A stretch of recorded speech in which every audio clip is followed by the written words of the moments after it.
Le Mans est désormais une épreuve octogénaire. 80 ans d'histoire, des mythes toujours en vie. En guise de levée de rideau, piqûre de rappel des célèbres matras dont le plus grand ambassadeur fut l'incontournable Henri Pescarolo entre 72 et 74. À peine le temps de souffler les 80 bougies que la course s'emballe et l'écurie Pescarolo vit un cauchemar. La dénommée 03 n'a pas roulé 3 quarts d'heure sans pépin. Surchauffe moteur, panne insoluble. La Dôme Pescarolo voisine connaît aussi des problèmes multiples avec le manceau Sébastien Bourdet. Le Mans, sinon rien. L'écurie Audi, forte de ses 4 bolides, affiche une santé de fer. Pourtant, le docteur Ulrich, grand patron de l'écurie aux anneaux, ne pêche pas par excès de confiance. Qu'est-ce qui peut vous faire perdre, honnêtement? Oh, il y a un million de possibilités de perdre cette course. Un million. Au minimum.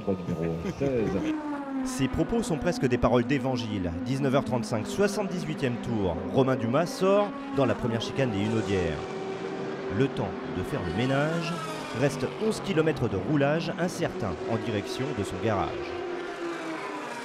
C'est quand même de ma faute, hein. Il faut pas non plus trouver d'excuses. Simplement, à une si basse vitesse, quand vous faites plus de 200 de moyenne à 30 km/h, vous imaginez pas que vous allez avoir tout ça d'abîmé, mais c'est comme ça.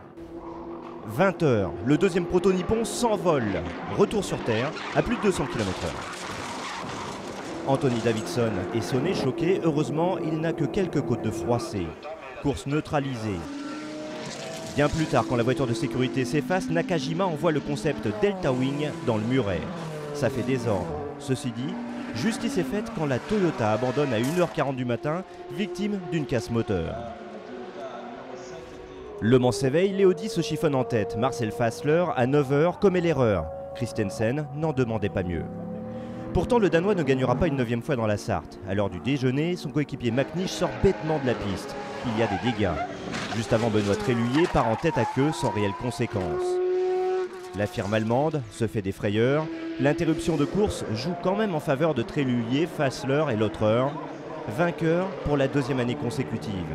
Première victoire de l'hybride aux 24 heures. Triplé Audi. Mission accomplie.